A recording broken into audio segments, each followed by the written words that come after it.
오늘 말씀은 열왕기 하 2장 1절에서 11절까지 말씀입니다.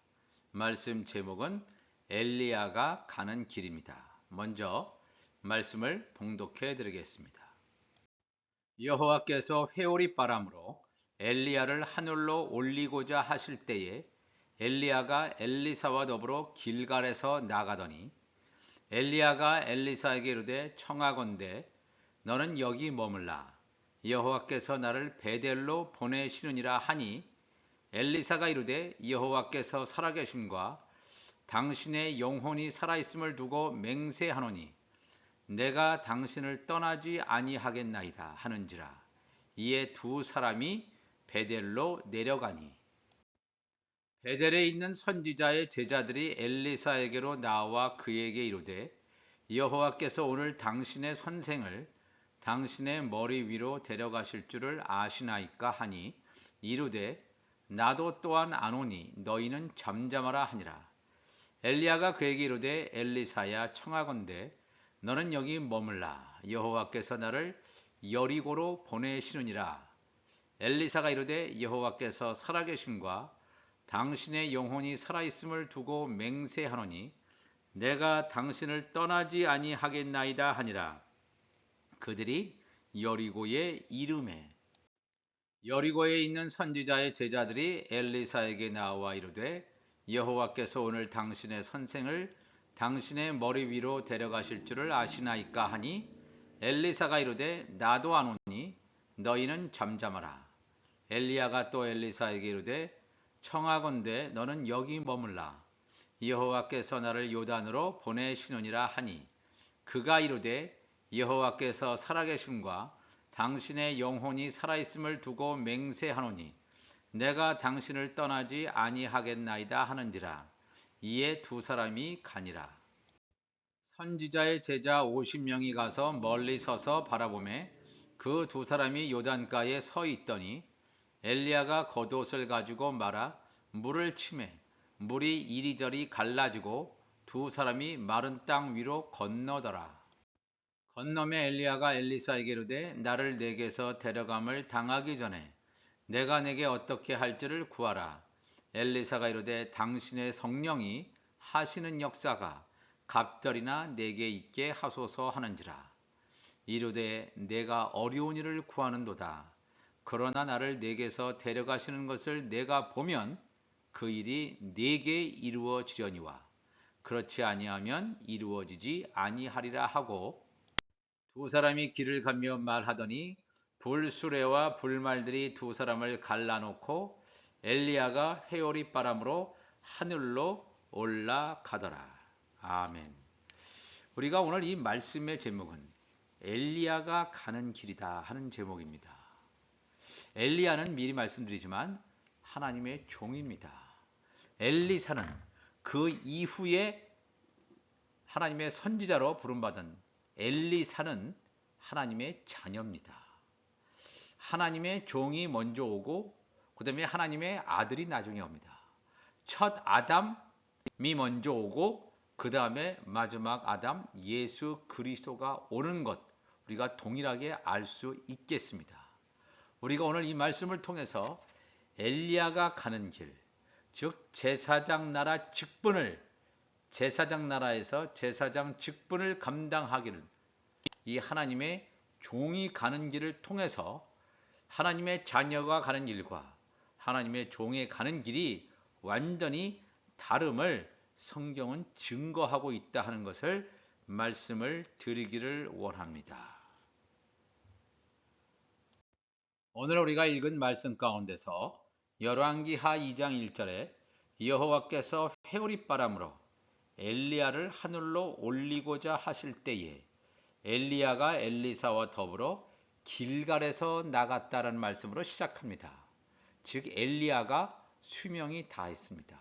하나님께서 그 엘리야를 부르시는 그런 장면이 열왕기 하 2장에 나와 있는데 하나님께서 부르실 때 그 엘리야와 엘리사가 있던 바로 그 장소가 길갈입니다. 길갈. 길갈이라고 하는 것은 어떤 곳이냐 하면 여호수아 4장 1절을 가보면 그 모든 백성, 이스라엘 백성이 요단을 건너가기를 마치매 여호수아와 출애굽 2세대들이 광야를 지나서 요단강을 건너서 가나안 땅에 들어가는 그러한 장면이 되겠습니다. 이스라엘 백성이 요단을 건너가기를 마침에 여호와께서 여호수아에게 말씀하여 이르시되 백성의 각 지파에 한 사람씩 12사람을 택하고 그들에게 명령하여 이르기를 요단 가운데 제사장들의 발이 굳게 선 그곳에서 돌 12를 택하여 그것을 가져다가 오늘날 너희가 유숙할 그곳 가나안 땅이죠. 그곳에 두게 하라 하시니라. 너희가 유숙할 그곳이 어디냐 하면 여호수아 4장 19절에 첫째 달 10일에 백성이 요단에서 올라와 여리고 동쪽 경계 길갈에 진쳤다 그랬습니다. 여호수아가 요단에서 가져온 그 12돌을 길갈에 세우고 요단 강에 수장되어 있던 수많은 돌들, 죽을 수밖에 없는 율법 아래에 있는 자들 가운데서 이스라엘 12지파 한 사람 한 사람씩 12개의 돌들을 수장되어 있는 돌들 가운데서 12개의 돌을 끄집어 올려서 여호수아가 끄집어 올려서 하나님의 약속의 땅 가나안 땅, 즉 길갈에 세워두는 이 역사를 우리가 상기해야 됩니다. 그냥 강바닥에 버려져 있으면 율법하에 있는 백성들이 다 죽임을 당하는데 그렇다면 하나님 나라가 완성이 안 됩니다. 하나님 나라의 좌편 12보좌가 완성되기 위해서는 율법 아래에 있는 자들 가운데서 야곱의 남은 자, 요한계시록 7장에 나오는 14만 4천이죠. 하나님의 종의 완전한 수, 충만한 수가 거두어져야 하나님 나라가 완성이 되는 것입니다. 그 길갈에 세워지는 12돌, 그 12돌이 세워지는 바로 그 장소가 가나안 땅의 길갈인데 길갈에서 엘리야와 엘리사가 이 마지막 여행을 시작했다는 것은 시사하는 의미가 굉장히 큽니다. 이 엘리야도 요단강에 수장되어 있던 이 죽은 돌이었습니다. 죽은 돌로 그냥 있었으면 제 아무리 능력의 권능의 선지자 엘리야라 할지라도 요단강에 수장되어 있는 죽은 돌로 있었다면 그는 구원받지 못합니다. 그러나 죽은 돌 가운데서 길갈에 세워지는 돌, 바로 흰 돌로 세워지는 자가 바로 이 엘리야라 하는 것을 영적 정체성을 분명히 말씀하는 것이 되겠습니다. 그래서 우리가 이 말씀을 통해서 왜 이 장소 하나하나마다 영적인 의미를 담고 있다 하는 것을 말씀을 드리겠습니다. 열왕기하 2장에서 길갈에서 출발한 다음에 열왕기하 2장 2절에 엘리야가 엘리사에게 이르되 청하건대 너는 여기 머물라 여호와께서 나를 베델로 보내시느니라 하니 엘리사가 이르되 여호와께서 살아계심과 당신의 영혼이 살아있음을 두고 맹세하노니 내가 당신을 떠나지 아니하겠나이다 하는지라. 이에 두 사람이 베델로 내려갔다. 길갈에서 베델. 이 베델이라고 하면 우리가 떠올라야 되는 것이 창세기 28장 10절의 사건이 떠올라야 됩니다. 야곱이 그 아버지 이삭과 형 에서의 낯을 피하여 외삼촌 라반의 집으로 가는 그 여정 가운데 되어진 것입니다. 한번 부분적으로 창세기 28장 10절에서 살펴보겠습니다. 야곱이 부엘세바에서 떠나 하란으로 향하여 가더니 한 곳에 이르러는 해가 진지라. 거기서 유숙하려고 그곳에 한 돌, 죽은 돌이란 말이에요. 요단강에 잠겨져 있는 죽은 돌을 가져다가 베개로 삼고 거기 누워 자더니 이 죽은 돌의 운명과 동일한 운명을 가진 자가 바로 이 야곱이에요. 야곱도 율법 아래에 있는 자이기 때문에 하나님의 역사로 구원받지 않으면 그냥 죽은 돌로 남아 있을 텐데, 놀라운 이 하나님께서 이 야곱에게 베델에서 언약을 체결하십니다. 그러면서 창세기 28장 14절에 하나님께서 뭐라고 말씀하시냐면, 내 자손이, 야곱의 자손이 땅의 티끌같이 되어 내가 서쪽과 동쪽과 북쪽과 남쪽으로 퍼져나갈지며 땅의 모든 족속이 너와 내 자손으로 말미암아 복을 받을 것이다. 하나님께서 이 아브라함을 향해서 하늘의 뭇별을 보라, 너의 후손이 이와 같을 것이다. 하늘의 이 뭇별 안에는 어린 양의 생명책에 기록되어 있는 하나님의 아들들과 하나님의 종들이 함축되어서 그 말씀이 기록되어져 있습니다. 그러나 여기서 내 자손이 땅의 티끌같이 된다, 이 야곱의 후손이 티끌같이 된다라고 하는 것은 이 전 열방의 하나님의 종들, 제사장 나라 가운데서 제사장의 직분을 감당하는 자들이 열방에 퍼져 나갈 것임을, 그래서 이들 가운데서 야곱의 남은 자들이 구원받을 것임을 분명히 성경은 야곱에게 약속하고 있습니다. 이 야곱이 굉장히 두렵지요. 하나님께서 주시는 계시의 꿈을 꾸었습니다. 이에 아침에 일어나서 이에 두려워 이르되 두렵도다. 이곳이요, 이것은 다름 아닌 하나님의 집이요 하늘의 문이로다. 요한계시록에 나오는 열린 문입니다. 기초석이라고 하는 것은 하나님의 자녀들이 있는 지성소라면, 이 하늘의 문, 열린 문이라고 하는 것은 하나님의 종들이 있는 성소의 영역을 가리킵니다. 이는 하늘의 문이로다 하고, 야곱이 아침에 일찍 일어나 베개로 삼았던 돌, 죽은 돌을 가져다가 기둥으로 세우고 그 위에 기름을 부었다 그랬어요. 죽은 돌에서 산 돌이 되면 이건 예수님과 예수님의 지체들은 산돌인데, 이 죽은 돌이 산돌이 되는 것이 아니라 죽은 돌이 흰돌로 가는 것입니다. 즉 요단강에 수장되어 있던 돌들 가운데서 12지파마다 하나씩 12개의 돌을 여호수아가 가나안 땅 길갈에 세움으로 말미암아 야곱의 남은 자가 구원되는 그 역사를 우리가 기억해야 됩니다. 그러면 그 죽은 돌이 흰 돌이 되는 사건을 여기서 창세기 28장을 말씀하고 있습니다.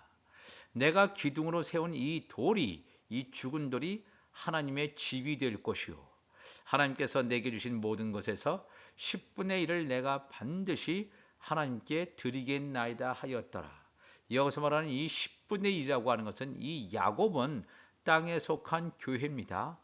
바로 땅에 속한 교회고, 율법 아래에 있는 자들 가운데서 구원받는 그러한 제사장 나라 백성의 대표자를 야곱으로 지금 언급하고 있는데, 율법에 있는 자들이 모든 자들이 다 구원받는 것이 아니라 그중 가운데서 남은 자, 그들 가운데서 10분의 1이 온전히 구원받을 자임을, 즉 14만 4천이 될 것임을 분명히 성경은 증거하고 있습니다.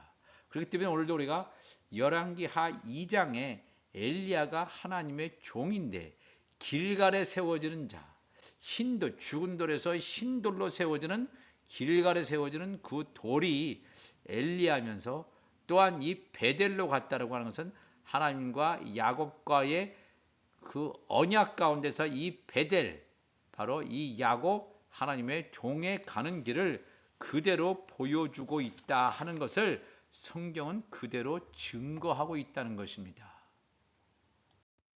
그렇다면 이렇게 열왕기하 2장에서 말한 대로 길갈에서 출발해서 베델로 가는, 하나님의 종들이 가는 길을 그대로 가는 이 엘리야가 과연 하나님께서 그 엘리야를 부르실 때 과연 어디로 갈 것이냐.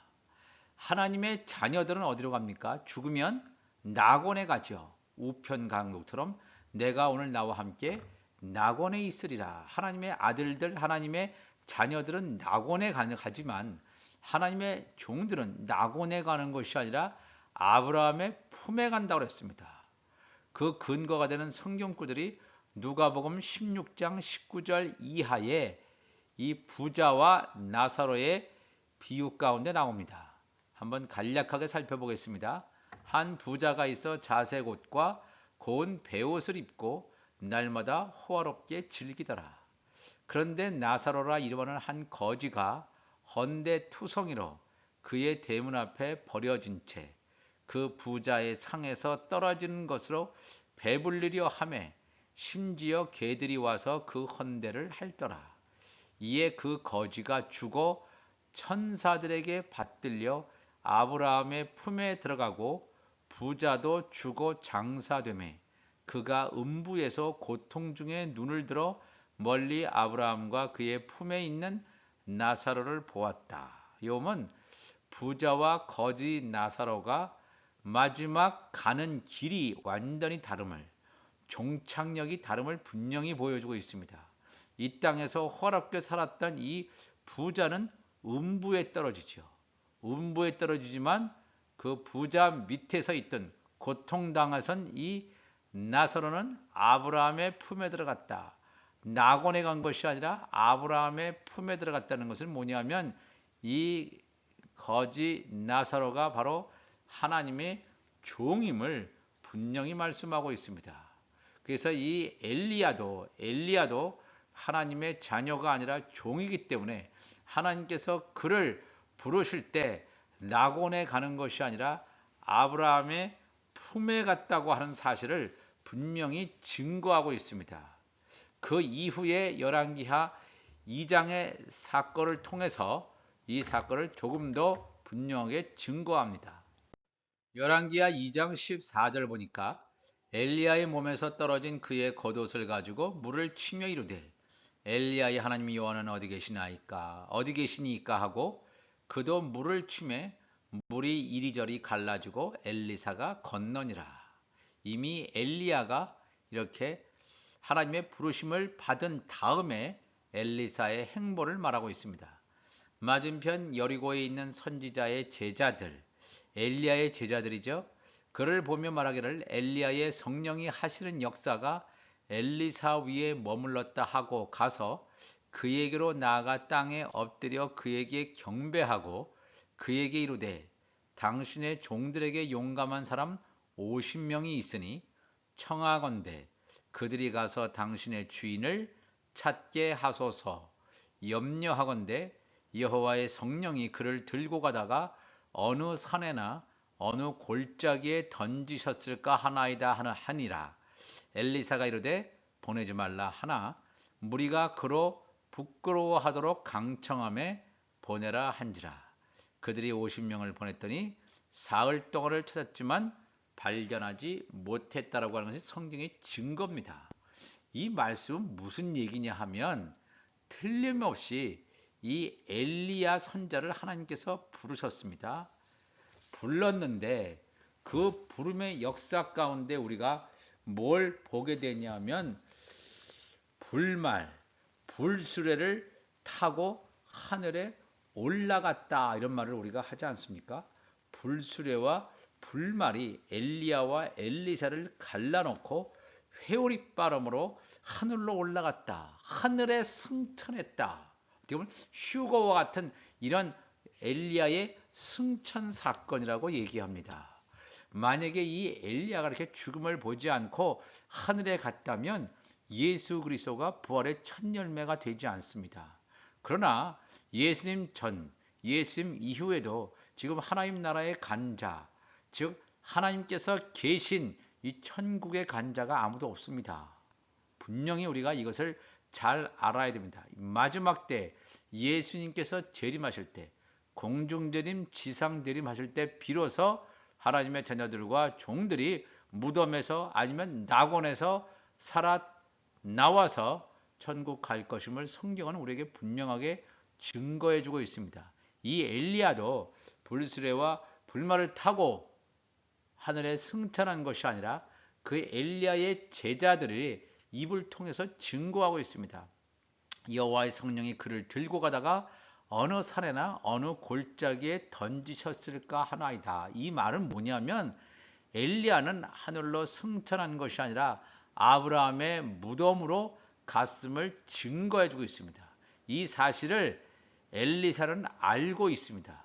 그러니까 찾지 말라는 거예요. 엘리야의 제자들을 향해서 찾지 말라. 너의 스승은 아브라함의 무덤에 있으니까 찾지 말라고 함에도 불구하고 찾는 것을 보지만은 그들이 50명을 보내서 찾지만 사흘 동안을 찾되 발견하지 못했다.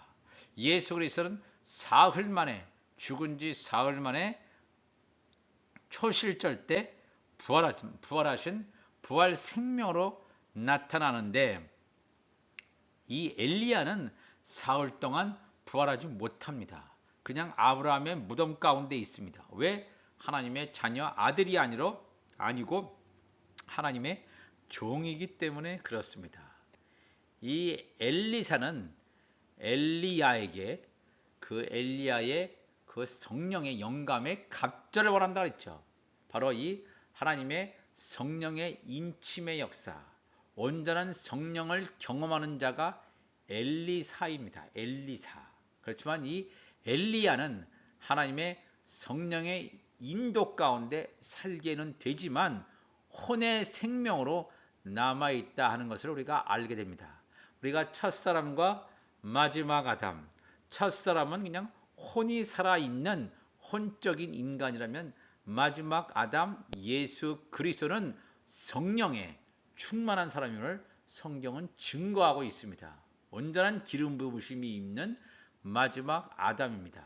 이 엘리야도 첫 아담처럼 엘리사도 마지막 아담과 같이 이 순서를 우리가 보면 먼저 땅에 속한 사람이 오고 그 다음에 신령한 사람이 오는 그런 순서의 구조를 우리가 이것을 통해서 알 수가 있습니다. 오늘도 우리가 이 말씀을 통해서 하나님께서 하시는 놀라운 일들이 있구나. 엘리야가 가는 길이 따로 있고 엘리사가 가는 길이 따로 있구나. 우리가 오늘도 이 말씀을 보면서 하나님이여 우리 안에 하나님의 성령이 가득 담김으로 말미암아 우리의 육이 죽고 감격하고 성령의 기쁨을 가지고 날마다 우리가 율법의 옷을 벗어버리고 이 그리스도의 의의 옷으로 날마다 채워져 갈 수 있는 하나님의 성전으로 세워져 갈 수 있는 그런 하나님의 사람들이 되기를 주님의 이름으로 간절히 축복을 합니다. 다 같이 기도하겠습니다. 하나님 아버지 감사합니다. 오늘도 하나님의 말씀을 함께 나누었습니다. 엘리야가 가는 길을 우리가 살펴봤습니다. 우리는 엘리사가 가는 그 길을 온전히 갈 수 있게 도와주옵소서. 내 육이 십자가에 못 박임으로 말미암아 유월절을 통과하고 무교절을 통과해서 초실절에 부활하셨던 예수님처럼 그 천국 가는 길을 온전히 갈 수 있도록 성령이여 우리의 영을 인도하여 주옵소서.